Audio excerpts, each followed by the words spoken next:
ராஜயோகம் டிவி நேயர்கள் அனைவருக்கும் வணக்கம். நம்ம ராஜயோகம் டிவியில தினம் தினம் புது புது ஆன்மீக தகவல்கள் பார்த்துட்டு இருக்கோம். அந்த வரிசையில் இன்னைக்கும் உங்களுக்காக தகவல்கள் நிறைய காத்துட்டு இருக்கு. அண்ட் வழக்கம் போல இன்னைக்கும் நமக்காக ராஜயோகம் புகழ் டாக்டர் ராம் சார் அவர்கள் நமக்காக காத்துட்டு இருக்காரு. அவரை நிகழ்ச்சிக்குள்ள முதல்ல வரவேற்றுலாம். வணக்கம் சார். வணக்கம். ஆடி மாதம் 2026 கன்னி ராசிக்கு எப்படி இருக்க போகுது?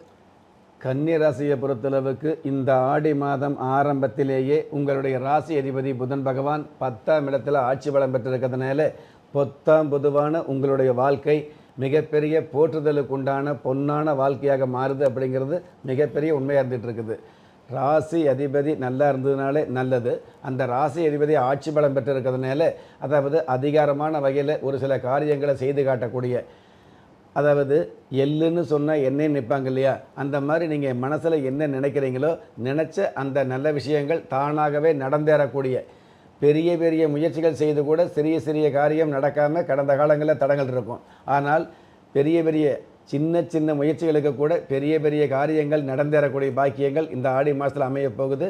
10ஆம் இடம் அப்படிங்கிறது உத்தியோகஸ்தானமாக ஜீவனஸ்தானமாக இருக்கிறதுனால கன்னிராசியை சேர்ந்தவங்க தன்னுடைய வாழ்க்கையில் வருமானத்துக்கு என்ன பண்ணுறது, அடுத்து வரக்கூடிய எதிர்காலத்துக்கு என்ன பண்ண போகிறோம் அப்படின்னு கவலை இருப்பீங்க இல்லையா, அந்த மாதிரி உள்ளவர்களுக்கு கவலையே இல்லாமல் இந்த வழியில் ஜீவனம், இந்த வகையில் உங்களுக்கு வருமானம், இந்த வகையில் அந்த வருமானம் நிரந்தரமான வருமானமாக மாறும் அப்படிங்கிற விஷயத்தை அடையாளம் காட்டக்கூடிய மாதமாக இந்த ஆடி மாதம் அமைய போகுது.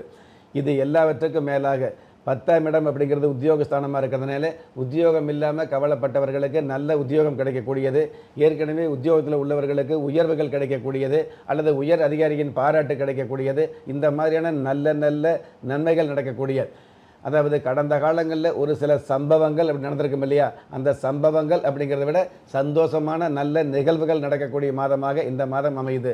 இதில் குறிப்பாக பார்த்தீங்க அப்படின்னா உங்களுடைய ராசிக்கு லாபஸ்தானம் என்று சொல்லக்கூடிய உபஜய லாபஸ்தானத்தில் குரு பகவான் தனகாரகர் என்று சொல்லப்படுகிற குரு பகவான் உச்சம் பெற்றிருக்கிறதுனால தங்கு தடையில்லாத தன வரவுகள் வந்துக்கிட்டு இருக்கும், பாதிப்பே இல்லாத பண வரவுகள் கிடைக்கக்கூடிய பாக்கியங்கள் அதிகமாகிட்டு இருக்கும். அந்த குரு பகவானோடு சூரிய பகவான் சேர்ந்திருக்கிறதுனால அரசாங்க வகையில் மிகப்பெரிய ஆதாயங்கள் கிடைக்கக்கூடிய, அரசாங்க உத்தியோகத்தில் உள்ளவங்க, அரசு பதவியில் உள்ளவங்க அல்லது எம்எல்ஏ எம்பி மந்திரி சம்பந்தப்பட்ட ஒரு மிகப்பெரிய பதவியில் உள்ளவங்க மூலமாக உங்களுக்கு மிகப்பெரிய பண வரவுகள் கிடைக்கக்கூடியது, பாக்கியங்கள் கிடைக்கக்கூடியது, பிரபல்யங்கள் கிடைக்கக்கூடிய பாக்கியங்கள் நிச்சயமாக வந்துட்டு இருக்கும் அப்படிங்கிறது உண்மையாக வந்துட்டு இருக்குது. 11ஆம் இடம் கடக ராசியாக இருக்கிறதுனால கன்னி ராசியை சேர்ந்த நிறைய பேர் கடந்த காலங்களில் கடல் கடந்து வெளிநாடு போயிருந்தால் கூட அதில் போதிய வருமானம் இல்லாமல் கவலைப்பட்டிருப்பீங்க இல்லையா. நிறைய பேர் பார்த்தீங்க அப்படின்னா வெளிநாடு போகிறாங்க. அதில் இன்னும் நிறைய பேர் சொல்லக்கூடியது என்ன, எனக்கு வெளிநாடு போனேன், எந்த ஒரு அமைப்பும் கிடைக்கல, எந்த ஒரு வருமானம் கிடைக்கலன்னு சொல்லுவாங்க. இன்னும் சில பேர் நானும் வெளிநாடு போனேன்னு சொல்லிக்கலாமே தவிர்த்து அதற்கான வருமானம் கிடைக்காம திண்டாடுவாங்க இல்லையா. அந்த மாதிரி உள்ள உங்களுக்கு போதிய வருமானம் அப்படிங்கிறத விட பெரிய பெரிய வருமானம் கிடைக்கக்கூடிய பாக்கியத்தை இந்த சூரிய பகவானும் 11ஆம் இடத்து குரு பகவானும் 10ஆம் இடத்து புதன் பகவான், அதாவது ஆட்சி பெற்ற புதன் பகவானும் நிச்சயமாகவே கொடுப்பார் அப்படிங்கிறது உண்மையாக இருந்துகிட்டு இருக்குது. இந்த செவ்வாய் பகவான் 9ஆம் இடத்துல பாக்கிய ஸ்தானத்தில் இருக்கிறதுனால பொதுவாகவே விவசாயம் சார்ந்த துறையில் உள்ளவர்களுக்கு பார்த்திங்க அப்படின்னா மிகப்பெரிய வருமானங்கள் கிடைக்கக்கூடிய, இருக்கிற அந்த கிராமத்தில் அல்லது நகரத்தில் உங்களுக்கு வெகுமானம் கிடைக்கக்கூடிய பாக்கியங்களை நிச்சயமாக கொடுக்கும். கடந்த காலங்களில் நாம் என்ன வெள்ளாமல் வச்சாலும் நமக்கு நல்லது நடக்க மாட்டேங்குது. பக்கத்து தோட்டத்தில் பக்கத்து பூமியில் நாம் விதைக்கக்கூடிய அதே விதையத்தான் அதே விவசாயம் பண்ணுறாங்க, அவங்களுக்கு மட்டும் லாபம் கிடைக்குதுன்னு கவலைப்பட்டிருப்பீங்க. ஆனால் உங்களுக்கு ஏகபோக லாபங்கள் கிடைக்கக்கூடிய மாதமாக இந்த மாதம் அமையும். Super sir. ஸோ கன்னி ராசிக்கு இந்த மாதம் அதிர்ஷ்டம் கொட்டுன்னு கொட்ட போகுது அப்படின்னு சொல்லியிருக்கீங்க சார். கன்னி ராசிகள் ஃபேஸ் பண்ணுற காமன் பிரச்சனை பார்த்தீங்கன்னா நீங்கள் சொன்ன மாதிரி தான், தொழிலில் அவங்களுக்கு ஒரு ஸ்டெபிலிட்டி கிடையாது.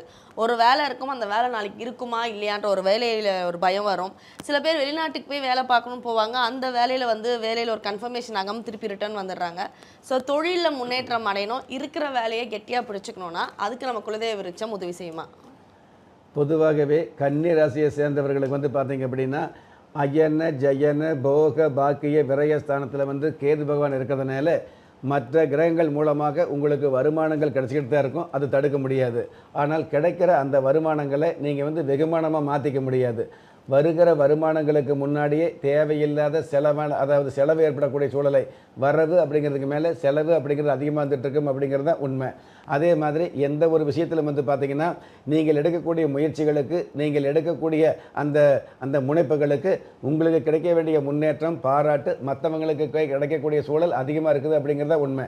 நிறைய திறமை இருக்கும். திறமைக்கு தகுந்த பெருமை அப்படிங்கிறது உங்களுக்கு கிடைக்குது அப்படிங்கிறத விட உங்கள் கூட உள்ள மற்றவங்களுக்கு கிடைக்குது அப்படிங்கிறது உண்மையாக இருந்துகிட்டு இருக்கும். அந்த மாதிரி இல்லாமல் நீங்கள் எடுக்கக்கூடிய முயற்சிகளுக்கு, நீங்கள் எடுக்கக்கூடிய அந்த முயற்சி சம்பந்தப்பட்ட முனைப்புகளுக்கு மிகப்பெரிய முன்னேற்றம் உங்களுக்கு கிடைக்கணும் அப்படின்னா, அந்த முன்னேற்றம் நேர்மையான வகையில் கிடைக்கணும் அப்படின்னா, அதற்கு ஆன்மீக வழிபாடு அப்படிங்கிறது தான். அல்லல் பட்ட மனிதனுக்கு ஆன்மீகம் அப்படிங்கிறது அடிப்படையான ஒரு மேன்மை. அந்த ஆன்மீக சம்பந்தப்பட்ட வகையில் அனைத்து வகையிலும் நினைத்து பார்க்க முடியாத பூஜை புனஸ்காரங்கள் செய்யப்பட்ட இந்த குலதெய்வ வம்ச விருட்சம் அப்படிங்கிறது உங்களுடைய வீட்டில் இருந்தது அப்படின்னா குடும்பமே செழிப்பாக சுபிட்சமாக இருக்கும் அப்படிங்கிறது உண்மையான விஷயம்.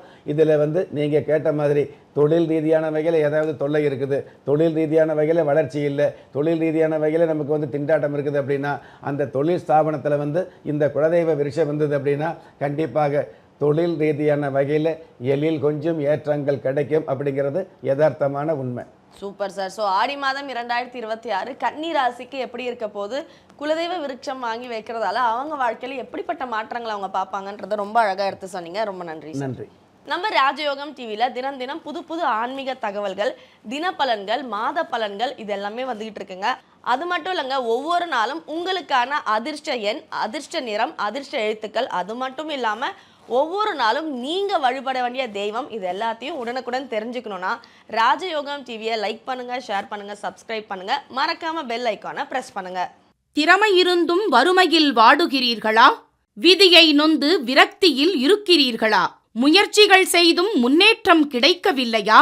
களஸ்திரம் அமையாமல் கவலைப்படுகிறீர்களா? தாய்மையடையாமல் தவித்து நிற்கிறீர்களா?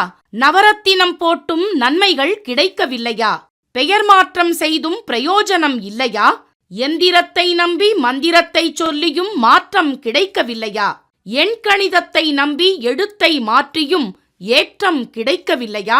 வாஸ்துவை நம்பி வாசலை மாற்றியும் வளம் காணவில்லையா? ஹோமத்தை வளர்த்து யாகத்தை செய்தும் யோகத்தை காணவில்லையா? திரும்பிய பக்கமெல்லாம் திண்டாட்டங்களையே சந்தித்த உங்களை யார் கைவிட்டாலும் ஆன்மீகம் கைவிடாது. ஆம், அண்ட நிழலுமில்லை, ஆதரிக்க யாரும் இல்லாதவர்களை குலதெய்வம் கைவிடுவதில்லை. கிள்ளிக் கிடைக்கக்கூடிய யோகங்களை அள்ளிக் கொடுக்கக்கூடிய ஆன்மீக அற்புதம் குலதெய்வ விருட்சம். திக்கற்ற யாவரும் ஒப்பற்ற பயன்பெற வாங்கி பயனடைவீர். குலதெய்வ விருட்சம். குலதெய்வ விருட்சம், குடும்பமே சுபிட்சம்.